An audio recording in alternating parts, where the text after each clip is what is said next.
প্রিয় দর্শক, এমন একটি দুরূদ শরীফের কথা বলবো, জীবনে একটিবার হলেও এই দুরূদ শরীফের আমলটি করবেন। নবীজি সাল্লাল্লাহু আলাইহি ওয়াসাল্লাম ওয়াদা করে বলেছেন, এই দুরূদ শরীফের আমলটি যদি আপনি করতে পারেন, পৃথিবীর মধ্যে সবচেয়ে সুখী মানুষ আপনি হবেন। কোনো কিছুর অভাব অনটন আপনার কাছে থাকবে না। টাকা পয়সা, ধন দৌলত, মান সম্মান সবকিছু আল্লাহ রাব্বুল আলামিন আপনাদেরকে দিবেন। যারা অসুস্থ আছেন তাদেরকে আল্লাহ তাআলা সুস্থ করে দিবেন ইনশাআল্লাহ, এটা আমার বিশ্বাস। এবং পৃথিবীর মধ্যে আল্লাহ তাআলা আপনাকে সম্মানিত করে দিবেন। এবং এই পৃথিবী থেকে যখন আপনি চলে যাবেন, তখন কবরের মধ্যে যাওয়ার পর নবীজি সাল্লাল্লাহু আলাইহি ওয়াসাল্লামকে দেখে জিজ্ঞাসা করা হবে, এই ব্যক্তি কে? তখন নবীজি সাল্লাল্লাহু আলাইহি ওয়াসাল্লামকে আপনি কবরের মধ্যে দেখে চিনতে পারবেন ইনশাআল্লাহ।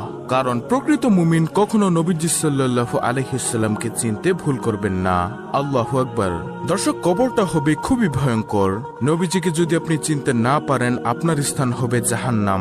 আর আপনি যদি নবীজি সাল্লাল্লাহু আলাইহি ওয়াসাল্লামের দুরূদ শরীফের আমলটা যদি করতে পারেন, তাহলে অবশ্যই নবীজিকে কবরের মধ্যে থেকে চিনতে পারবেন এবং বলতে পারবেন, ইনিই হচ্ছে আমার মায়ার নবী, বিশ্ব নবী, আখিরি নবী হযরত মুহাম্মদ সাল্লাল্লাহু আলাইহি ওয়াসাল্লাম। এত পাওয়ারফুল, শ্রেষ্ঠ এই দুরূদ শরীফটি। তাই আমি আপনাদেরকে এই শ্রেষ্ঠ দুরূদ শরীফের আমলটা সম্পর্কে বলে দিব ইনশাআল্লাহ। তাহলে চলুন শুরু করা যাক। দর্শক, কবরের মধ্যে আপনাদের কোনো ভয় থাকবে না এবং যেই হাসরের ময়দানে মানুষ হাহাকার চিৎকার করবে, এই হাসরের ময়দানেও আপনাদের কোনো ভয় থাকবে না। এবং হাসরের ময়দানে আল্লাহ রাব্বুল আলামিন আপনার হিসাবটা একেবারে সহজভাবে নিবেন, এই দুরূদ শরীফটা যদি আপনি পাঠ করতে পারেন, দুরূদ শরীফের আমল করতে পারেন। কিন্তু প্রিয় দর্শক, এখানে একটি শর্ত হলো, শুধু দুরূদ শরীফ পাঠ করলেই হবে না, পাশাপাশি আপনাকে নবীজির সুন্নত এবং আল্লাহ তাআলার ফরজ বিধানগুলো পালন করতে হবে। দেখা গেল যে আপনি নামাজ পড়লেন না, রোজা রাখলেন না, হালাল হারাম বিবেচনা করলেন না, শুধু দুরূদ শরীফ পাঠ করলেন, তাহলে কিন্তু হবে না। হাসরের ময়দানে আল্লাহ রাব্বুল আলামিন আপনাকে ডাক দিয়ে ডাকার পর আপনার চেহারার দিকে তাকাবে এবং আমলনামার দিকে তাকাবে। তাকিয়ে আল্লাহ রাব্বুল আলামিন বলবে, যাও বান্দা, আমি তোমাকে ক্ষমা করে দিলাম। সুবহানাল্লাহ। তখন আর কোনো প্রশ্ন করবেন না। এই দুরূদের উসিলায় নবীজি সাল্লাল্লাহু আলাইহি ওয়াসাল্লামের সুপারিশে আপনি বিনা হিসেবে হাসতে হাসতে আল্লাহ তাআলার ওই সুন্দর জান্নাতের মধ্যে প্রবেশ করতে পারবেন ইনশাআল্লাহ, যদি আল্লাহ তাআলা দয়া করেন এবং নবীজি সাল্লাল্লাহু আলাইহি ওয়াসাল্লাম যদি সুপারিশ করেন। তাই আমি আপনাদেরকে অনুরোধ করে বলবো, অবশ্যই দুরূদ শরীফের আমল বেশি বেশি করবেন। যে কোনো দুরূদ শরীফ পড়লেই তো লাভ, কিন্তু এই ভিডিওর দুরূদ শরীফটা পড়লে স্পেশাল লাভ। এই দুরূদ শরীফের মাধ্যমে আল্লাহ তাআলা আপনাকে দুনিয়াতে সুখে রাখবেন, সম্মানিত করে দিবেন। যে সম্মানের জন্য সবাই পাগল, যে সুখের জন্য সবাই পাগল, কিন্তু সবাই জানে না যে নবীজির দুরূদের মধ্যে যে সুখ আছে। একবার নবীজি সাল্লাল্লাহু আলাইহি ওয়াসাল্লাম ওয়াদা করে বলেছেন, এই দুরূদ শরীফটা আপনি একবার পড়বেন আর সঙ্গে সঙ্গে নবীজির রওজা পাকে ফেরেশতারা আপনার নাম, আপনার বাবার নাম, আপনার ঠিকানা সহকারে নবীজির রওজা মুবারকে পৌঁছে দিবে ফেরেশতারা। এবং সঙ্গে সঙ্গে আপনার মর্যাদা আল্লাহ তাআলা 10 গুণ বৃদ্ধি করে দিবেন। এবং সঙ্গে সঙ্গে 10টি রহমত আপনার উপর নাজিল হবে এবং 10টি গুনাহ আপনার ক্ষমা হয়ে যাবে এবং 10টি নেকি আল্লাহ তাআলা আপনার আমলনামার মধ্যে দিয়ে দিবেন। সুবহানাল্লাহ। তাই আমি আপনাদেরকে বলবো, নবীজির দুরূদ আপনারা বেশি বেশি পড়বেন এবং আপনারা এই দুরূদ শরীফটা প্রতিদিন সকালে 100 বার পড়বেন। যদি দিনে পড়তে না পারেন তাহলে রাত হলেও পড়বেন। আর পড়তে মনে না থাকলে কোনো সমস্যা নেই, যখনই মনে হবে তখনই আপনি এই দুরূদ শরীফের আমলটি করবেন। ছোট্ট একটি ঘটনা আমি আপনাদেরকে বলবো। ঘটনাটি হলো, একজন বালক যুবক হজের মধ্যে গিয়ে তিনি সব জায়গার মধ্যে শুধু দুরূদ শরীফ পড়ছেন।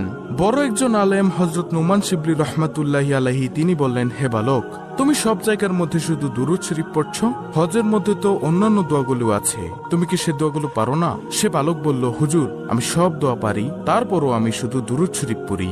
হুজুর বলল, কেন বালক, আমাকে বলো। তখন সে বালকটি বলল, হুজুর, আপনি তো জামানার সবচেয়ে বড় আলেম এবং ভালো লোক, এর জন্য আপনার কাছেই বলছি।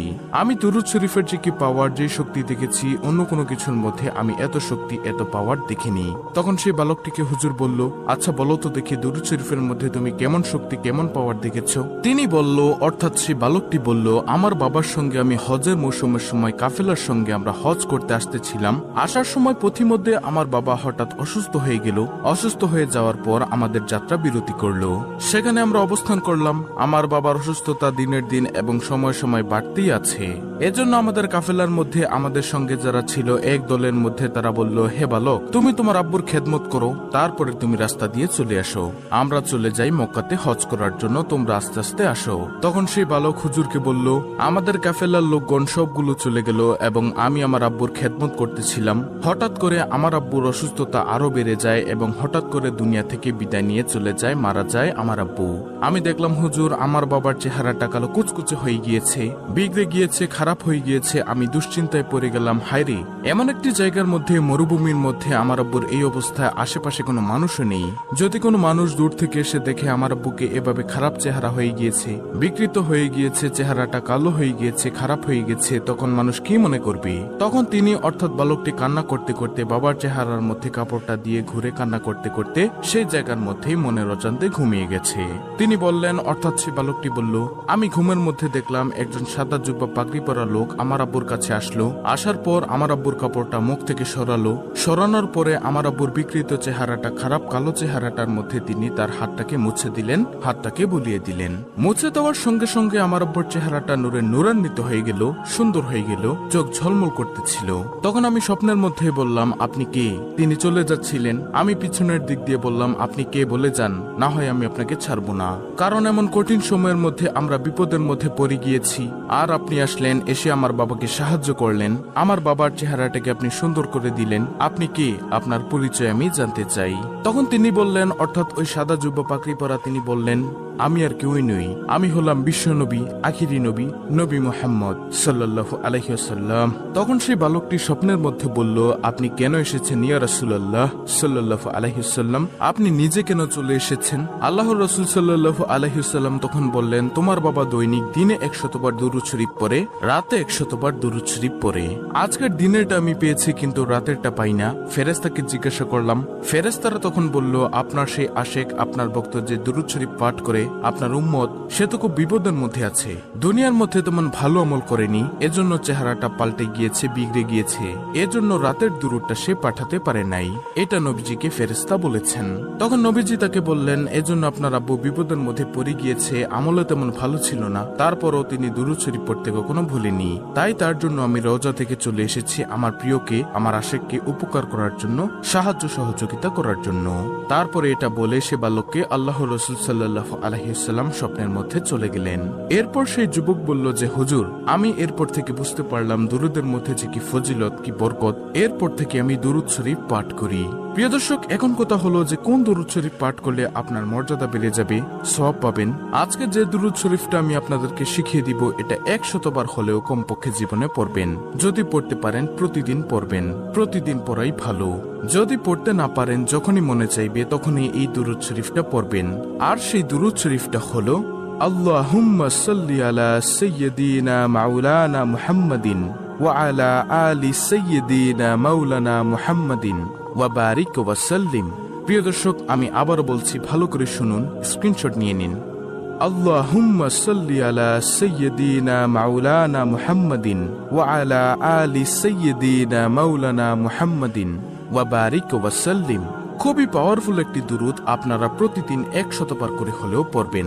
যে কোনো সময় মনে চাইলে এই দুরুদটি পাঠ করবেন। টাকা পয়সা, ধন সম্পদ আপনার চতুর্দিক থেকে আল্লাহ রাব্বুল আলামিন আপনাকে দিয়ে দিবেন ইনশাআল্লাহ। এছাড়াও প্রিয় দর্শক, আপনি নবীজি সাল্লাল্লাহু আলাইহি ওয়াসাল্লামের উপর সব সময় যে কোনো দুরুদ শরীফ পাঠ করবেন। শুক্রবার দিনে, জুম্মার দিনে বেশি পাঠ করার চেষ্টা করবেন।